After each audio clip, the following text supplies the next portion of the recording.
My father verbally hates and mocks my work while still using me constantly for gifts and cards. I live with my parents. I do everything and anything they say for the sake of keeping the peace and knowing that it's their house, their rules. My curfew is 7:30 p.m. I'm nearly 20, etc., etc. Because I'm not allowed to leave the house frequently, I spend a lot of time with my art. I do art as a hobby, and recently I've been trying to get into commissioning and freelance work for the sake of saving money. 10-year-old me would have wanted to pursue an art career, to be honest. My father always mocks my work. When I was drawing in my first sketchbook when I was in 5th grade, he would look over my shoulder and be like, "That's the scariest thing I've ever seen. That girl is very ugly. You spend a lot of time on something you're not good at." He used to call me over to his computer and show me videos of professional artists and say, "These are real artists, you aren't one." Anything that isn't hyperrealism is bad art, according to him. And since my art is not realistic enough for him, he says, "You just like drawing trashy anime and Disney characters." Fun fact. My art style is not like manga, Disney, or anything vaguely similar, and I'm a personal fan of neither of those things. Nothing wrong with them, BTW, it's just preference. That being said, whenever there's an obligatory card or gift to be given, he has the audacity to demand that I produce a handmade piece of work for it, no questions asked. Most recently, it was a graduation card. He made me recreate it thrice because he didn't like the paper, subject, writing style, etc., etc. I don't even know that kid that well. I spend a lot of time on my art. I'm trying to make money because I'm paying my way through school. It's frustrating that he thinks he can use me for my art anytime he wants while playing the other end and constantly hating what I produce when it's not specifically for his benefit. Edit. Thanks for all the encouraging comments, everyone. It's been surprising. I have no idea why I've never said no. I guess I'm scared of his reaction, but I'll definitely do it next time. And I really appreciate everyone asking to see my work. I'll PM my links to anyone interested. TMNDK puts everyone in danger for a video. Yeah, so this happened exactly 5 HRs ago from the time of this post. This was while we were on a hiking trip in my country. Usually moral of the story comes at the end, but this is genuinely important, so I will say it in the beginning. Always follow instructions on a hike, especially when crossing difficult terrain background. Hikes are usually divided into tiers based on a person's endurance, speed and capabilities. However, this hike had one level due to a shortage in people and guides. So, my best friend and I were asked to assist given we are regulars and advanced hikers. Now we were walking quite a distance on a narrow path that forced everyone into a single line. The path is dirt and leaves with rocks scattered, and it was generally downwards, with scattered streams of water making certain sections of the trail muddy and slippery. Not a big issue for most of us, but we had 2 unruly new people with us, PM and EK. They complain about the mud, plants, insects and just about everything. We were tolerant, but that changed pretty quick. We reached a rather flimsy spot where the dirt is very slippery. Slipping and going off would not kill you, but it'll be a painful trip to the OR for sure. So me, my best friend and the guide situated ourselves at the beginning, middle and end of the drop, respectively, to help people step across, mostly allowing them to stand on our feet or footholds we made with our feet. Story. Cast. Entitled Mom, Entitled Kid, Guide, Best Friend, Girl Hiker 1, Girl Hiker 2, and me. B. Okay, Girl Hiker 1, stand on my right foot and then grab best friend's hand. Best friend guide gives similar instructions, and we were in a position where Entitled Kid is next. I am supporting Girl Hiker 2. Girl Hiker 1 is with the guide while Guy Hiker was helping them. Entitled Kid. Mom, take a video of me doing this. I will sprint across. B. No, you won't. You'll stand on my right foot and reach to best friend, take his hand. Entitled Mom. You cannot tell my kid what to do. Go on. Chief translated from my native language, it's a term that is similar to man of men, or that he's the strong man me. No man, if you do this and he slips we will all be in danger and I might not even be able to catch him. Get the hell back. Entitled kid runs a bit upwards and away from my reach, and within his third step he loses his footing and slips. He's now between me and my best friend. While slipping he grabs girl hiker 2's leg, pulling her down. My best friend grabs her arm and I grab her second one. BUFCK. Entitled mom. My baby. You bastards better not let my baby get hurt. Pull him up. Best friend. VTCH. He caused this. Entitled mom. You swine, my baby is more important than all of you, get him back to me. My friend is a devout Muslim and a swine insult seemed targeted at that, as it's a completely uncommon insult me. Shut the hell up, you entitled donkey feet. Girl hiker 2, you okay? Sounds more insulting in my language. Girl hiker 2. I am okay, but he's holding onto my leg and kicking and I cannot get a foothold. By now the entire group is looking in horror and the mother is screaming like a banshee, while the guide grabbed her rope and tossed it to the kid.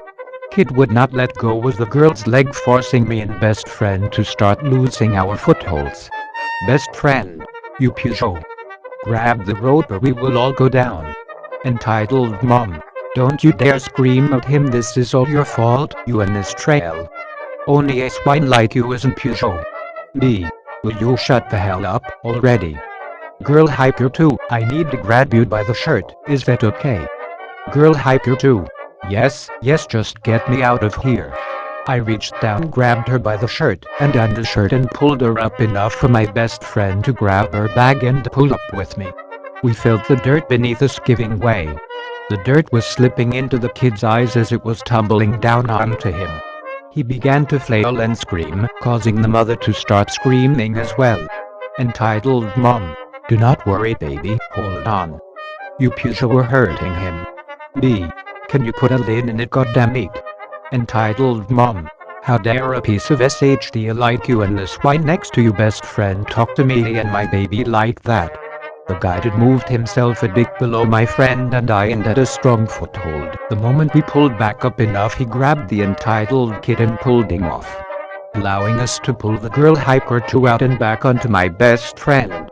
I lost a lot of my footing and had to dig my hands into the dirt and spider move myself onto a different position. Outcome. The entitled mom ran to the kid to check on him while cursing at all of us, calling us Peugeot and irresponsible. She kept threatening to sue, calling my friend swine and other explicit words.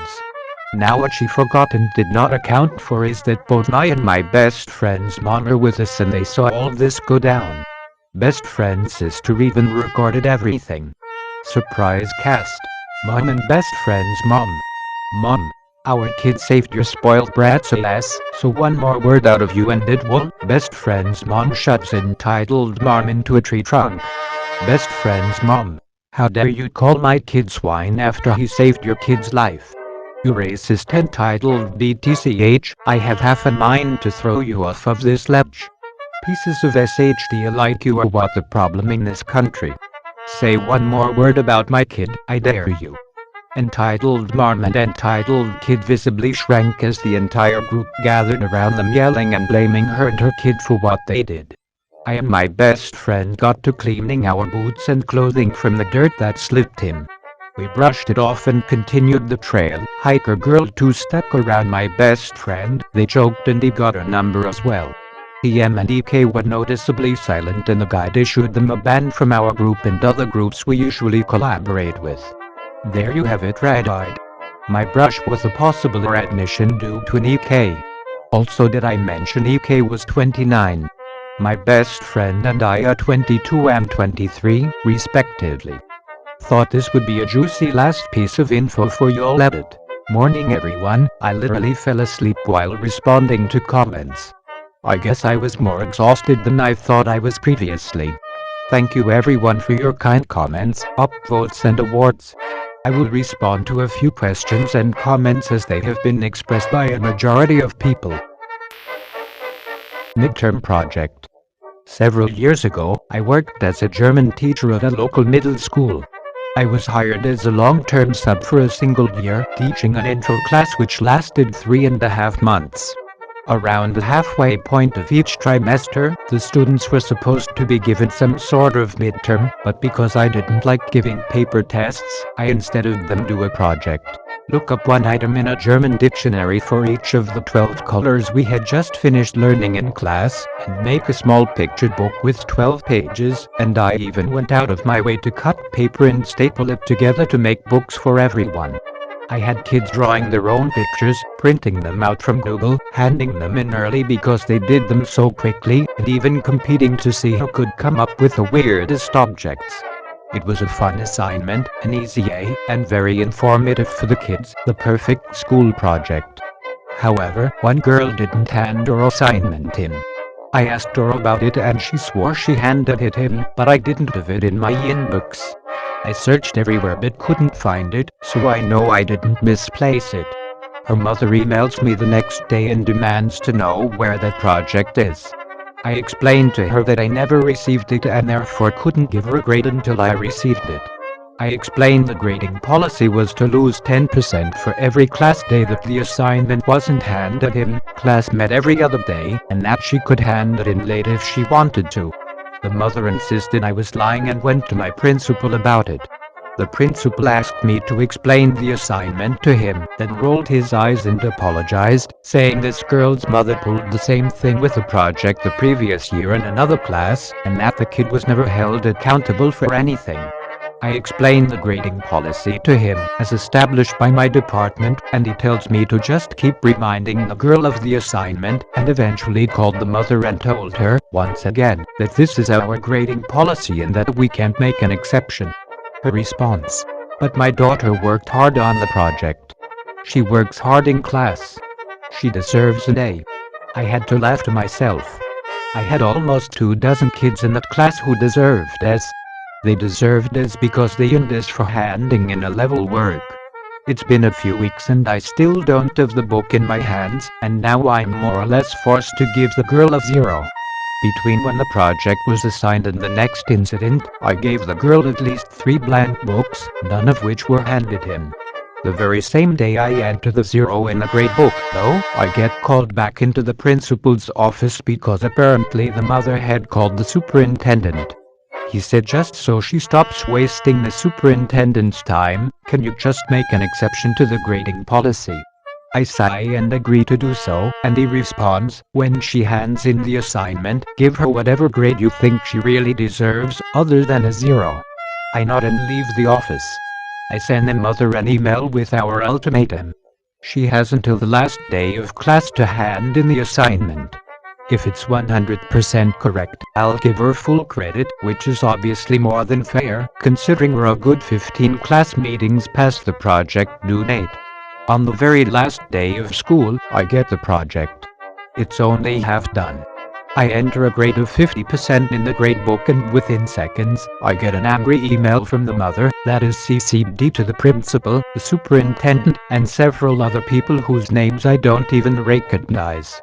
I responded with a screenshot of the previous email I sent her with our terms, shut down my laptop, and handed it into the office. On the way out the door, the principal actually thanks me for everything I did and says she's going to try to get me fired for this, you know. We share a laugh and I leave the building for the last time. You can't get someone fired who doesn't work there, after all. Thanks for watching and don't forget to subscribe to my channel. See you on next video.